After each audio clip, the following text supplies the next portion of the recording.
When the SNES was in its infancy, Super Castlevania 4 was released to incredible praise. The game really expanded upon the franchise in several ways, especially in terms of controls and gameplay. So when it came time for Konami to follow the title up on the SNES, they were certain to stick to the same formula, right? As it turned out, nope. Compared to Super Castlevania 4, Castlevania Dracula X is much more similar to Castlevania Rondo of Blood, which was released on PC Engine in Japan only. You play as Richter Belmont, who is drawn to confront Dracula in the Middle Ages. As the story goes, hundreds of years have passed since Simon Belmont sealed the Prince of Evil away, but he was resurrected by the presence of wickedness in the hearts of men once more. Dracula abducts Richter's girlfriend Annette and her sister Maria, causing Richter to take up his ancestral holy whip and hunt him down. Dracula X greatly resembles Rondo of Blood, but the two are ultimately different games. The characters, plot, and many of the visuals are mostly intact, but the stages were changed. You can think of it as a remake of sorts, but that probably isn't even the best way to describe it. Compared to Super Castlevania 4, the controls are a lot different. We're back to a simple approach like the first three Castlevania games.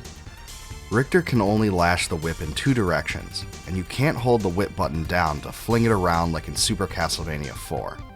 However, Dracula X does give you the ability to perform a backflip by hitting the B button twice, which does come in handy in certain places. The biggest difference is probably the fact that you can't shift your jump mid-air like you could in Super Castlevania 4. Again, this makes it much more similar to the first three Castlevania games on the NES than its immediate predecessor. There's also some influences from those games in this one, like this gear area, which is pretty similar to a stage in Castlevania 3. Graphically, Dracula X is really phenomenal, and probably has some of the best visuals of any action platformer on the system. The game really does a great job of making you feel immersed in a dark environment too, especially with the use of its layers. For example, this area puts you in the middle of a murky cave, and the background is designed to give it a lot of depth. It just looks fantastic. In another place, you're in an evil citadel of sorts with dark structures in the background. This one takes what Super Castlevania 4 did in this regard and improved upon it, which was no small feat. Both games still look good for the time in which they were released. Character animations are smooth, and you can even tell a lot of work was put into the individual enemies as well. Most of them look sinister, and many of them even have multiple attacks.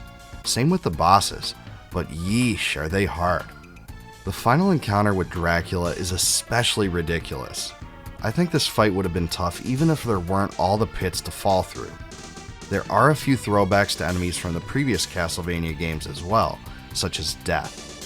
The music is a lot less ambient than Super Castlevania 4 as well, but I think it's great. Bloodlines, Vampire Hunter, and Bloody Tears are my three favorite tracks. All of them are classics that were reused throughout the other games in the franchise, and there's plenty more beyond those. It definitely has a more melodic and upbeat feel than the haunting theme of some of the other Castlevania games. Dracula X is very short, but the game's length is easier to swallow because it's so difficult. This title is several times harder than Super Castlevania 4, and more closely matches the challenge that the early Castlevania games offered. I guess that could be a good or bad thing. There will be a lot of points of frustration, even for seasoned players. Like some of the previous games in the series, there's also multiple endings, 3 in total, which are dependent on whether you saved Annette and/or Maria during your adventure. Dracula X does incorporate a password system of 9 characters in the form of symbols that allows you to resume the game on a particular level. That's a pretty good feature considering the difficulty. Like I said, it's really short overall though, clocking in at about half the time it takes to beat Super Castlevania 4. That will be a disappointment to some, especially because Rondo of Blood was quite a bit longer, and this was supposed to replicate that experience to some extent on the SNES. If you're a collector who wants to find this game today in its original form, you are definitely not in luck. Loose copies are ridiculously expensive, and from what I found, it's one of the top 20 highest priced SNES games. Unfortunately, there aren't many easy ways to play it outside of that either. though it is available on the Castlevania Advance Collection for the Xbox Series X and S. I don't think many would rank Dracula X as one of the best Castlevania games, but it's still a great game in its own right. It's a solid but brutally difficult action platformer with amazing graphics and music. It may not have been what you were expecting to see as the follow-up to Super Castlevania 4, but it's still a fantastic entry in a legendary series. Between the two, I probably prefer Super Castlevania 4, but both are definitely worth playing. So now you tell me, where do you think Dracula X ranks in terms of the best Castlevania games?